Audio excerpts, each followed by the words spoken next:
کا تفسیری نوعیت کا ایک میں چاہتا ہوں پہلو بھی آپ سے اس موقع پر واضح ہو جائے۔ آپ کے نزدیک قرآن مجید کی کوئی آیت بھی منسوخ نہیں ہے۔ مولانا امین حسن اصلاحی نے تدبر قرآن میں اس حوالے سے ایک نقطہ نظر بھی بیان کیا ہے۔ میں جاننا چاہتا ہوں بالعموم جو لوگ اس رائے کے قائل ہیں کہ کوئی بھی آیت منسوخ نہیں ہے، وہ ایک اور اضافی بات بھی کرتے ہیں کہ آپ بھی وہ بات کرتے ہیں یا آپ کی بات ان سے مختلف ہے؟ جیسے مولانا مودودی نے بھی تفسیر میں لکھا کہ جب ہم یہ کہتے ہیں کہ یہ آیتیں منسوخ ہو گئیں، اس کے باوجود قرآن مجید میں یہ رکھی ہوئی ہیں، باقی ہیں، تو اس کا مطلب یہ ہے کہ اگر اسی نوعیت کے حالات دوبارہ لوٹ آتے ہیں تو ہم پھر سے ان پہ عمل درآمد کر سکیں۔ آپ جب کہتے ہیں کوئی بھی آیت منسوخ نہیں ہوئی، تدریج سے حکم دیا گیا تھا، تو یہ جو اگلی اضافی بات بعض مفسرین اخذ کر رہے ہیں کہ آج بھی ہم ان پرانے اقوال پر جو قرآن میں نقل ہوئے ہیں، حالات کی رعایت سے اگر وہی حالات آ جاتے عمل کرنا ہے تو ان پر عمل کریں گے، کیا آپ اس کے قائل ہیں؟ یہ بات جب کہی جاتی ہے کہ منسوخ نہیں ہوئی تو اس کا مطلب یہ ہے کہ قرآن جتنا نازل کیا گیا تھا سارا کا سارا ہمارے پاس موجود ہے، کوئی آیت اس میں سے نکال نہیں دی گئی۔ اس میں اگر احکام میں کسی جگہ کوئی تغیر محسوس ہوتا ہے تو وہ اس تدریج کا تقاضا ہے جو احکام میں اور قانون میں ہمیشہ ملحوظ رکھنی چاہیے۔ یہ پوری بات ہے، یعنی میری بات اگر اس اجمال سے بیان کی جائے تو شاید مدعا کو صحیح طریقے سے ادا نہیں کرتی۔ یعنی ایسا ہوا ہے کہ قرآن مجید نے اپنے بعض احکام میں تغیرات کیے ہیں، لیکن ان تغیرات کی نوعیت یہ نہیں ہے کہ وہ آیت نکال دی گئی یا وہ پورا کا پورا حکم ہی ختم ہو گیا، نہیں، اس میں کچھ ایسی تبدیلی جو ناگزیر تھی وہ کر دی گئی۔ یہ بتا دیا گیا کہ اس طرح کرنی ہے، اور یہ اسی وقت واضح ہوتا ہے جس وقت قرآن مجید بیان کر رہا ہے کہ اس کی نوعیت کیا ہے۔ اس کو میں ایک مثال سے واضح کروں گا۔ بدکاری کے معاملے میں قرآن مجید میں سورہ نساء میں دیکھیے کیا کہا۔ یہ کہبہ عورتوں کے معاملے میں ہم تمہیں حکم دیتے ہیں کہ ان کو ان کے گھروں میں بند کر دیا جائے یہاں تک کہ اللہ ان کو وفات دے گا یا ان کے لیے کوئی راہ نکال دے گا، او یجعل اللہ لہن سبیلا۔ یہ الفاظ خود بتا رہے ہیں کہ اس حکم میں کوئی اور ہدایت آنے والی ہے، تو یہ بتا دیا گیا۔ تو وہ یہاں سے بات اٹھائی گئی ہے، یہاں سے بات کو بیان کیا گیا ہے۔ یا کیا ہوگا؟ یا یہ ہوگا کہ ایک بات اجمال سے کہی جائے گی، وہ اپنے سوالات اپنے ساتھ لائے گی جو اس کی پیدائش کے ساتھ ہی پیدا ہو جاتے ہیں۔ اگلی آیت کو دیکھیے کہ جو کہبہ عورتیں نہیں ہیں لیکن ایک مرد و عورت کے مابین یہ تعلق پیدا ہو جاتا ہے، ان کو ایذا دو۔ اب ایذا دو کے الفاظ جب کہے جائیں گے اور اس کو آپ لوگوں سے متعلق کریں گے، ایذا دینی ہے نا، تو یہ سوال اس کے ساتھ ہی پیدا ہو گیا کہ کتنی ایذا دیں، کیونکہ قانون کا نفاذ انصاف چاہتا ہے۔ یہ نہیں ہو سکتا کہ ایک آدمی کی آپ چمڑی ادھیڑ دیں اور دوسرے کو سر پر ہاتھ پھیر کے اور ایک چھڑی مار کے رخصت کر دیں، یہ تو نہیں ہو سکتا۔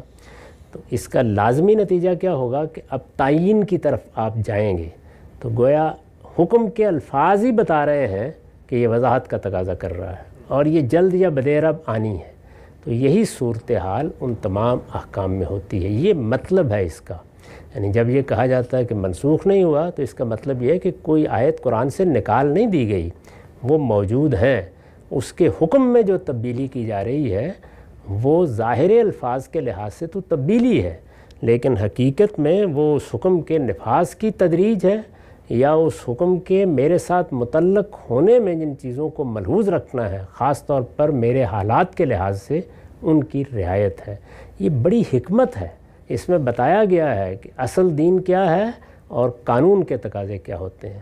اصل دین کیا ہے؟ اصل دین اللہ پر ایمان ہے، اللہ کی کتابوں پر ایمان ہے، اللہ کے فرشتوں پر ایمان ہے، اللہ کے پیغمبروں پر ایمان ہے، قیامت پر ایمان ہے۔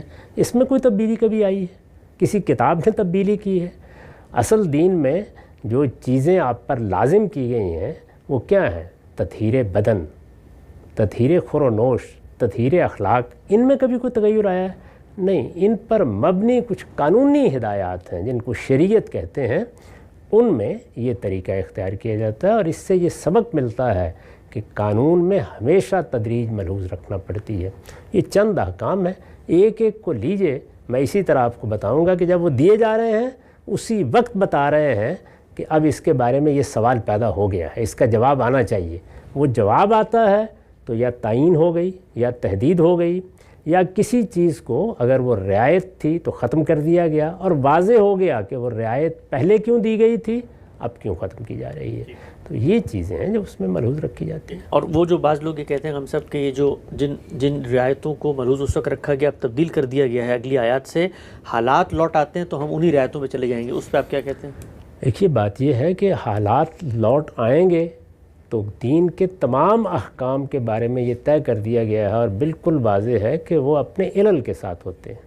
ہمارے ہاں ہمارا مسلمانوں کا علم اس کو اس طرح بیان کرتا ہے کہ الاحکام بالعلل، یعنی دین کے تمام احکام اپنی حقیقت اور اپنے معنی کے ساتھ ہیں، اور یہی ہونا بھی چاہیے، اس لیے کہ قانون یا شریعت کی کوئی بنیاد ہوگی، اس کو مناتے حکم کہتے ہیں، تو وہ علت، وہ معنی، وہ حقیقت ہے، وہ اگر کسی جگہ تبدیل ہو گئی ہے حکم میں بھی تبدیلی آ جائے گی۔ یہ تو خود قرآن نے اس کی مثالیں دے کے واضح کیا ہے۔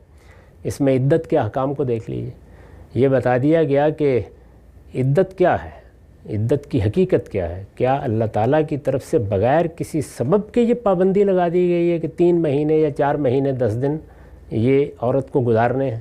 نہیں، بتایا گیا اس کی علت، اس کی حقیقت استبراء رحم ہے۔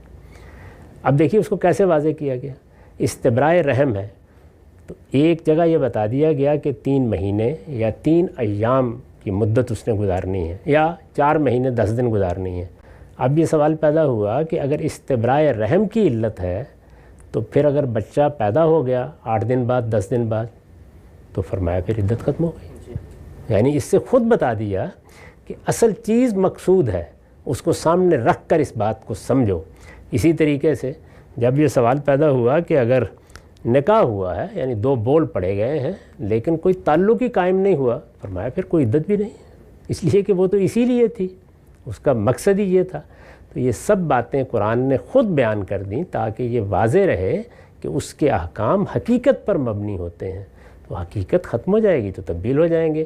اب وہ حقیقت لوٹ آئے جو کسی منسوخ حکم کو، جس معنی میں منسوخ آپ استعمال کر رہے ہیں، منسوخ حکم کو دوبارہ زندہ کر دے۔ تو دیکھیے مثال کے طور پر جو روزے کے بارے میں فرمایا گیا ہے کہ تمہیں اگر کوئی بیماری ہے، کوئی تکلیف ہے، یا تم سفر میں ہو، کسی غیر معمولی مشقت سے دوچار ہو، تو رمضان کا روزہ چھوڑ دو اور بعد میں تعداد پوری کر لو۔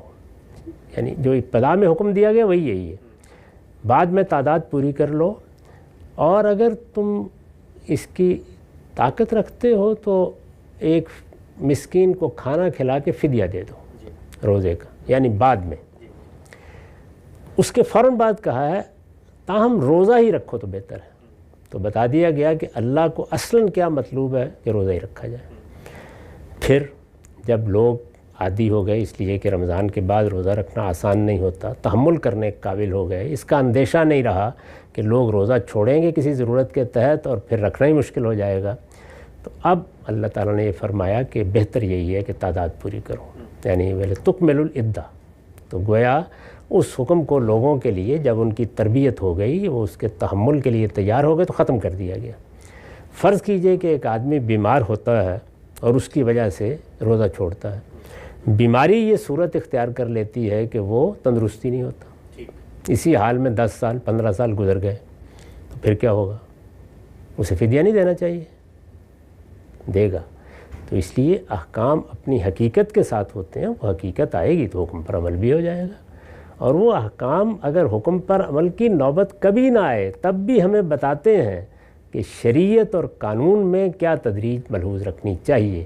پیغمبروں کا طریقہ یہ ہوتا ہے کہ وہ اس طرح کے مسائل پر لیکچر نہیں دیتے بلکہ اطلاقی طریقے سے اپنی بات سمجھا دیتے ہیں، اور یہی تمام مذہبی کتابوں کا طریقہ ہے، ان کے اس اسلوب کو سمجھنا چاہیے۔ آخری نقطہ غم صاحب، یہ جو ابھی آپ نے آخر میں بات کرائی اس کا اگر خلاصہ کر لیا جائے، آپ کے نزدیک اگر کسی شریعت کے حکم پر آج عمل درآمد میں کوئی مسئلہ ہے تو خود حکم دیتے وقت اللہ تعالیٰ نے شریعت میں استرار کا اصول رکھ دیا، عبادات کے معاملے میں تیسیر کا اصول رکھ دیا ہے، وہ رخصت مل جائے گی وہاں پر، جیسے ہی ریزن علت جو سبب ہے وہ مختوش ہو گیا تو حکم پر عمل درآمد بھی نہیں ہوگا۔ لیکن جو احکام آپ کے نزدیک تدریج سے قرآن میں دیے گئے اور آگے ایک حتمی حکم دے دیا گیا ہے، اگر صورتحال پرانی والی لوٹ آتی ہے تو پھر کیا اس پرانے والے حکم پر عمل درآمد ہوگا؟ اس کا جواب ہاں یا نام ہے غم صاحب؟ جی وہی میں نے عرض کیا نا کہ وہ تو حقیقت کے لحاظ سے ہے، یعنی حکم پر عمل کرنے میں رہنمائی مل رہی ہے، لیکن عین ممکن ہے کہ حقیقت کے معاملے میں ہمیں کوئی اور رائے قائم کرنی پڑے، جیسے کہ بہت سے معاملات میں ہم کر رہے ہیں۔